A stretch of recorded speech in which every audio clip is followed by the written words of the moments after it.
Hey guys, Amit here for Advices Media, and this is the final verdict of the Gionee S5.5 Android smartphone. I have been using this smartphone as my primary device from the past few days, and this is the 5th day wherein I am actually going to give you my verdict. The first thing is that I'll be talking about the pros, and followed by which I'll be talking about the cons which I have found on this device. Talking about the pros, let's talk about the first important pro, which is the thickness or the slim form factor of the smartphone.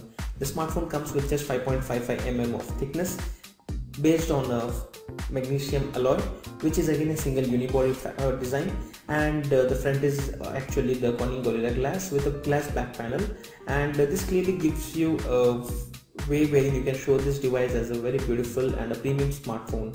You cannot compare it with even the Samsung kind of smartphones, which actually look cheap when you compare it, and this is the flagship smartphone, it's a Galaxy S5, and when you look at both of these, you clearly can understand that there is a big difference in terms of the looks.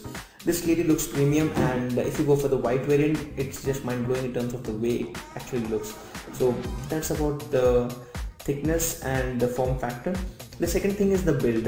When you talk about the build, considering that the device has a Corning Gorilla Glass 3, the device is going to be pretty sturdy and you won't have any issues. And again, the company also bundles up with 4 different screen guards for the front and the back. That's 2 pieces each, and you don't have to worry about any scratches or dents on the front display at least.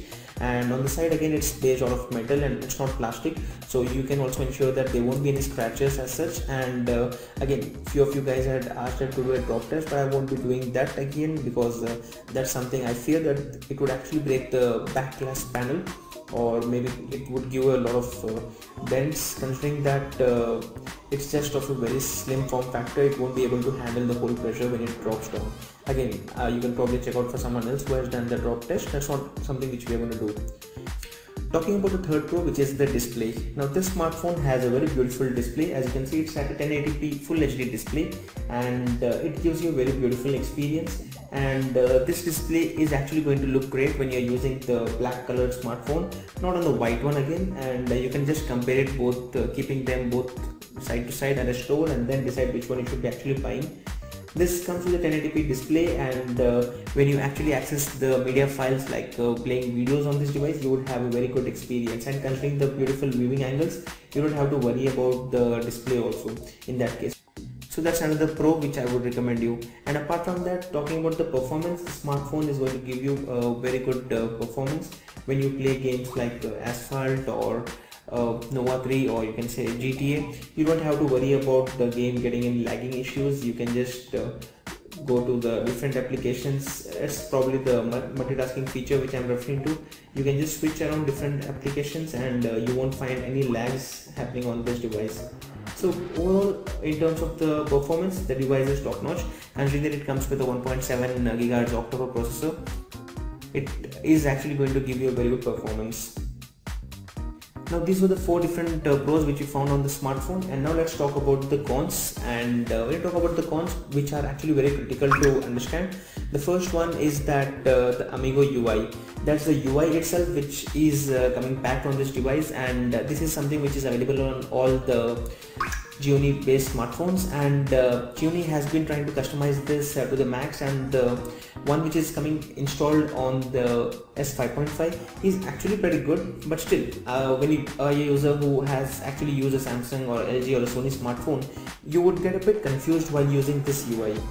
So if you are actually switching from some other smartphone brand, then you would have to invest a amount of time to actually understand the UI and get idea or get habit of actually using this. Since there's no app drawer, you would be finding it hard to actually manage all the applications on the home screen itself. Apart from that, you don't have the option of adding widgets, which is again another major con, because you cannot use all the applications which have the widget support and which you have been using on a regular basis. And apart from that, the device has a small difference in terms of notifications or the settings panel, so you need some time to invest on this thing. And if you are getting habituated to the Amigo UIs, then you don't have to worry about anything. So that's one of the major flaw on this device as of now.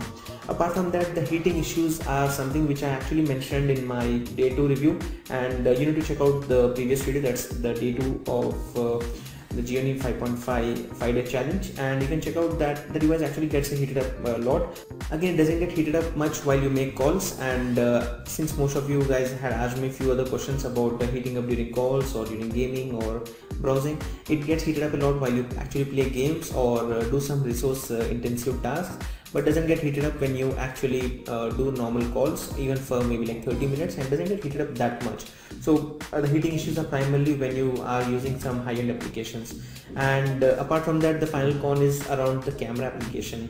The camera is not up to the mark. It's again coming up with 13 megapixel camera with a LED flash on the back. When you check out the day 3 review, that's the one which we published 2 days back, you would actually find that the camera was not up to the mark. Again, in artificial light, again in this kind of lighting environment, the captures were pretty good, but when you check out the captures which we did at the night time, that's under the night mode, or when we did it in low light environment, the pictures were totally bad. They were blurred, and there was a lot of noise, and we were not actually able to capture any pictures at least in the low light environment. So overall, if you are even capturing photos in the daylight, they are not up to the mark. Only the thing was, it was only pretty good in this kind of artificial light. And apart from that, when we talk about the video was actually pretty good in the 1080p recording which we did while driving, and the anti-stabilization or the anti-shaking thing actually worked good. And you could check out the video again, check out the link given below in the video to check out the camera review completely, and you can actually understand why we are actually referring this as a major con on the Gionee S5.5. So these were few of the pros and the cons on the Gionee S5.5. Again, if you ask me that can I recommend this smartphone to you or not, I would say yes, if you have a budget of around 20,000 rupees, because I don't find any other competition to this device as of now. The major competition to this is probably the Moto X, the Desire 816, or the Samsung Galaxy Grand series. Again, when you talk about the Grand series, I would not recommend you, because that's something which has been coming up from last 2 years, and it has been coming up in different variations. But again, as I mentioned earlier, these devices always look the same plasticky kind of design. Now, when you talk about the HTC Desire 816, it's pretty big to hold it comfortably, and the only competition to this is the Moto X. And when you compare this device with the Moto X, there are chances that I would actually recommend you the Moto X, considering that it comes with the voice assisted features and a few interesting features. But apart from that, if you're looking for a design which looks classy, then this is the one which you should go for. So you may have a tight competition between the Moto X and the Gionee S5.5, and depending on your requirements, like if you have a budget of 24,000, then go for Moto X. If you have a budget of 20,000 rupees, then S5.5 is something which is the only recommendation for you right now. And below this price point, again there are a few other options, but at 20,000 range, this is the best smartphone which we can tell you. So this was the final review of the Gionee S5.5 Android smartphone. So we are coming up with a few more reviews this month, and that would be of the LG L90 smartphone. This is again another budget oriented smartphone, the Nokia XL, the Android AOSP based smartphone, which has the presentation of Windows Phone, the way it shows up all the content, and that's also coming up on this channel, wherein we would also be doing a 5-day challenge on the Nokia XL, and following that we will also be reviewing the Asus Zenfone 5. Again, I cannot talk much about this smartphone right now, and this is always going to happen in the coming weeks. So let me know if you have any queries about the upcoming smartphones, or at least about the Gionee S5.5, and I'll be happy to assist you on that. So guys, don't forget to add a thumbs up and subscribe to Business Media for more videos like this. Thank you.